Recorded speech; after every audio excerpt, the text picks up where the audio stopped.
ধনী আর গরিবের ভিতরে সম্পর্কটা কেমন হবে?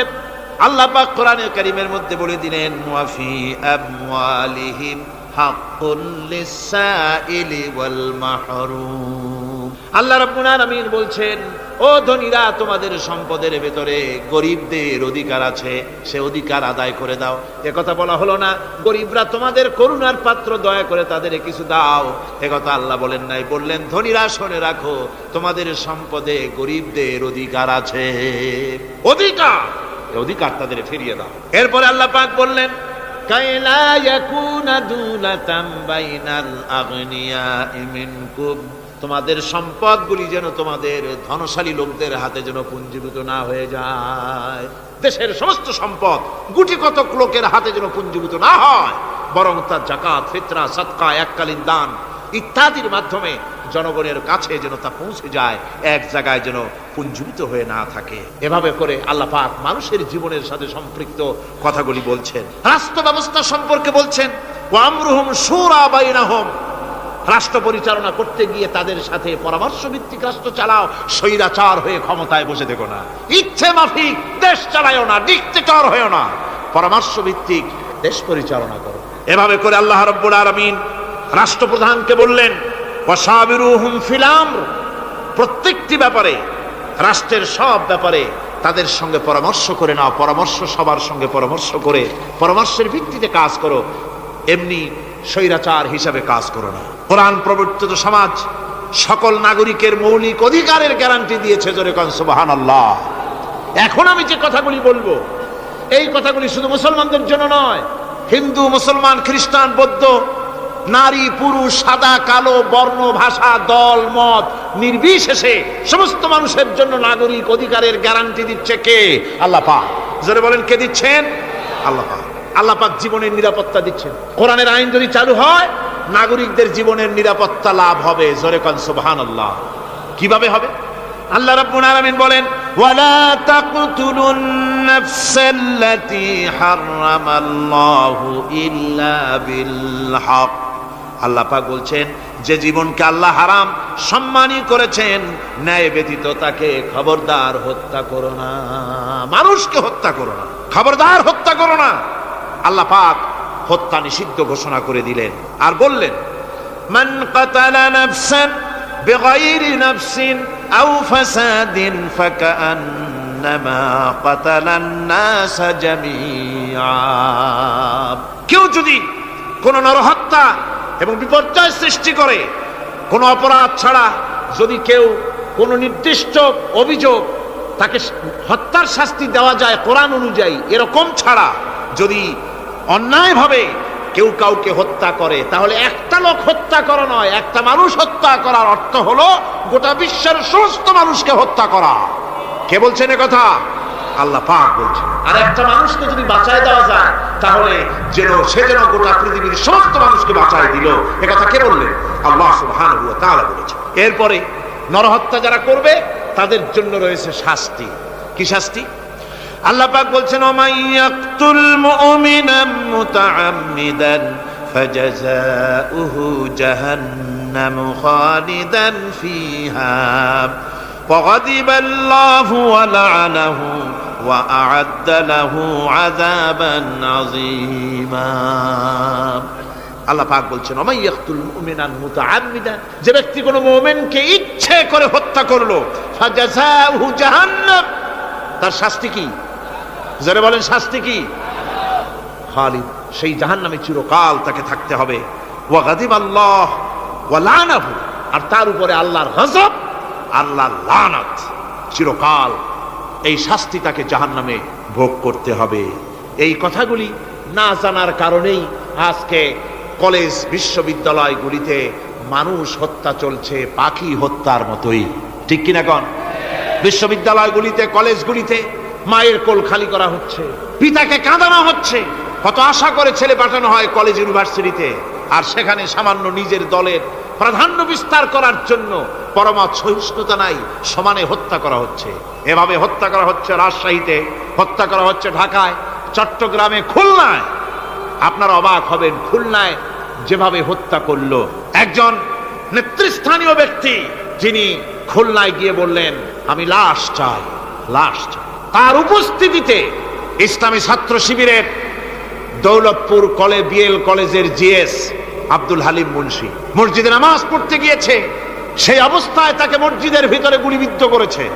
জান বাঁচাবার জন্য এই ছেলে পার্শ্ববর্তী পুকুরের মধ্যে ঝাঁপায় পড়েছে, সেখান থেকে তাকে টেনে তুলে তাকে কোপানো হচ্ছে, সে প্রাণী প্রাণী বলে চিল্লাচ্ছে। এই অবস্থায় মসজিদের সিঁড়ির উপরে কাট করে তাকে জবাও করা হয়েছে।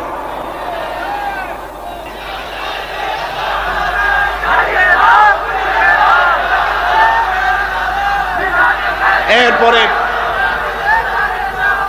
খুলনা আলিয়া মাদ্রাসার ছাত্র, এতিম ছাত্র, দুপুর বেলায় খানা খেতে বসেছে, সেই খানা খাওয়া অবস্থায় তাকে গুলি করে ছোরা দিয়ে কুপিয়ে কুপিয়ে তাকে দুনিয়া থেকে বিদায় করা হয়েছে। এভাবে প্রতিটি শিক্ষাঙ্গনে এভাবে মানুষকে মারা হচ্ছে, ছাত্রদেরকে মারা হচ্ছে।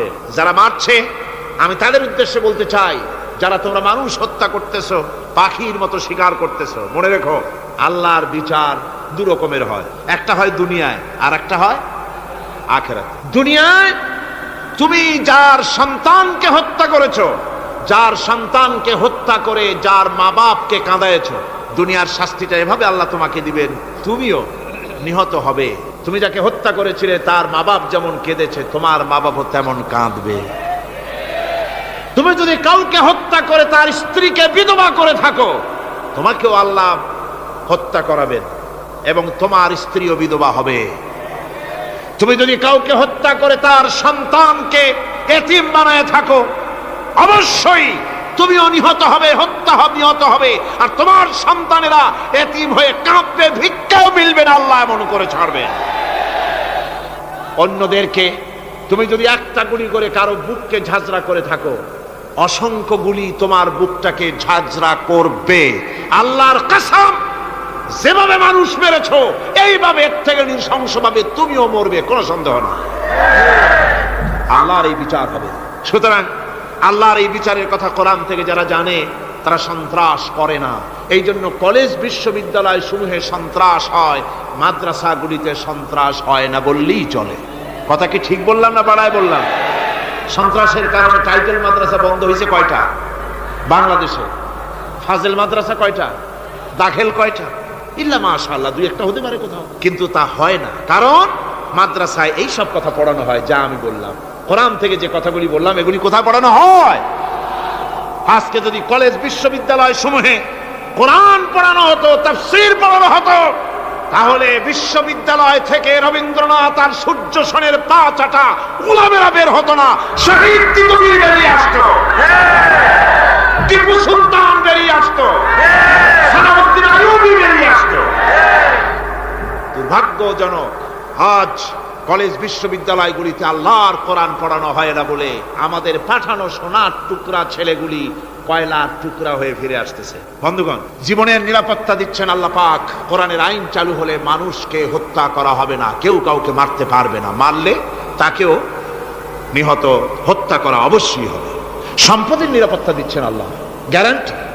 হিন্দু হোক মুসলমান হোক সকলের সম্পদের গ্যারান্টি মিলবে, কেউ কারো সম্পদকে হরণ করবে না, গসব করবে না।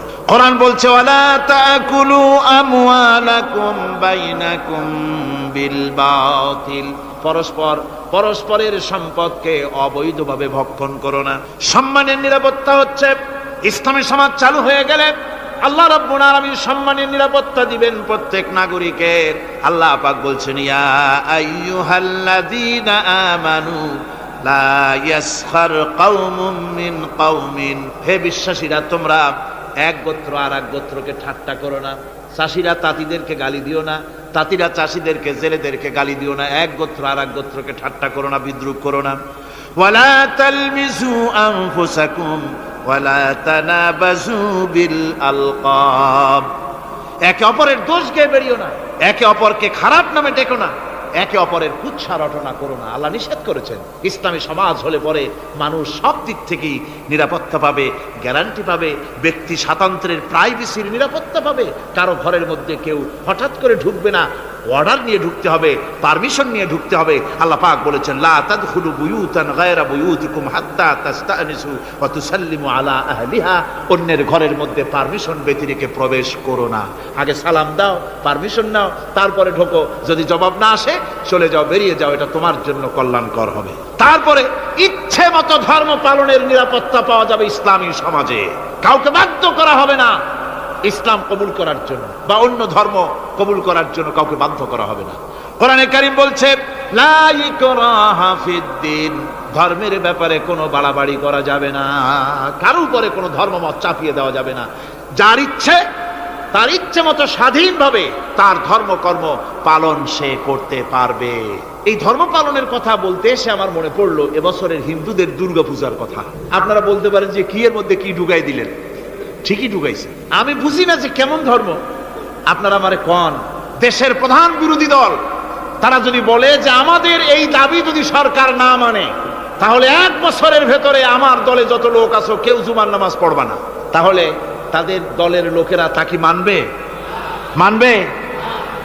বিএনপি যদি বলে, সরকারে যারা আছে, যে আমাদের এই সমস্ত কথা যদি বিরোধী দল না মানে তাহলে আমার দলের কোনো লোক ঈদের নামাজ পড়বে না, শুনবে কেউ? শুনবে না। আমার ভাইরা, কোরআনে কারীমের আলোচনা শেষ দিকে এসেছে। আমরা মুনাজাত করব এখন। মুনাজাতের জন্য দাঁড়ানো ভাইয়েরা এক মুহূর্তে বসে পড়ুন। আজকে আপনাদের জন্য দারুণ সুখবর আছে। আজ কোরআনে কারীমের আলোচনা শুনে, কোরআনে কারীমের প্রতি মুগ্ধ হয়ে, ইসলামের আদর্শে উদ্বুদ্ধ হয়ে 5 জন অমুসলিম ভাই ইসলাম কবুল করতে এসেছে।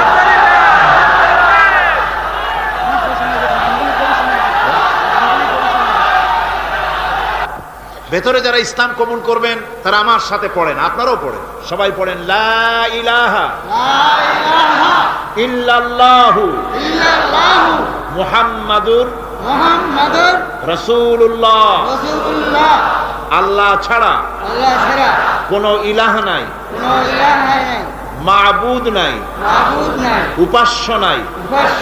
মুহাম্মদ সাল্লাল্লাহু আলাইহি ওয়াসাল্লাম আল্লাহর প্রেরিত রাসূল।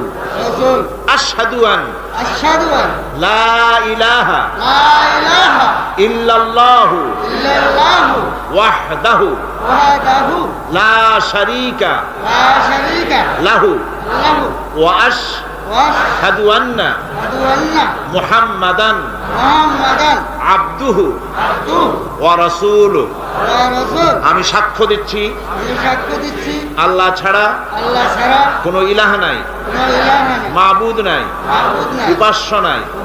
তিনি একক, নিরঙ্কুশ, তার কোনো অংশীদার নাই। আমি আরো সাক্ষ্য দিচ্ছি মুহাম্মদ সাল্লাল্লাহু আলাইহি ওয়াসাল্লাম আল্লাহর প্রেরিত বান্দা এবং রাসূল। ব্যাস, এবার বলেন আসসালামু আলাইকুম। সবাই জবাব দেন। ওয়ালাইকুম আসসালাম ওয়া রাহমাতুল্লাহ। বলতে চাই, আমি হিন্দুর ছেলে ছিলাম, ইসলাম ধর্ম গ্রহণ করছি। আমার মুসলমান ভাই সবার কাছে আমি দোয়া চাইতেছি, আমাকে দোয়া করুন। আলহামদুলিল্লাহ, আলহামদুলিল্লাহ। আমি এখন আমাকে দোয়া করবেন আপনারা, আমি যেন বাকি জীবনটা কাটাই যেতে আরে সবাই দোয়া করেন একটু। আলহামদুলিল্লাহ, দোয়া হবে, দোয়া হবে। এই মুহূর্তে 6 মাস অপেক্ষা করছি আপনার জন্য। আরে বহুদিন আমার আশা ছিল, আজকে আশা পূরণ হয়েছে। আল্লাহ মঞ্জুর করুন, আল্লাহ মঞ্জুর করুন, আল্লাহ মঞ্জুর করুন। আমার এই ভাই, এই 2 জন একটু আগ মুহূর্ত তারা ছিলেন মুশরিক, এখন আমাদের ভাই। আমাদের কি ওনারা? ওনাদের অবস্থা এখন এই হয়েছে, ওনার চোখে ধর্মে কিছু না, বৌদ্ধ ধর্ম এটা কিছু নেই, সব জায়গায় ঘুরেছিলাম, ওদের ধর্মের ভিতরে কিছু নেই, আল্লাহর কালাম ছাড়া কিছু না। সুবহানাল্লাহ। মুসলমান কেসে করে আল্লাহর কালাম ছাড়া দুনিয়ায় কিছু না। আলহামদুলিল্লাহ। আমি এখন তাদেরকে বুকে জড়িয়ে ধরে এই বিশাল জনসমুদ্রের পক্ষ থেকে আমি তাদেরকে সম্মানিত করছি।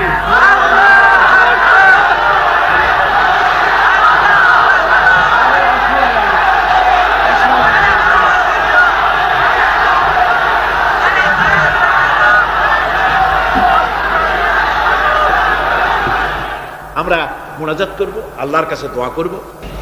আল্লাহুম্মা আমিন।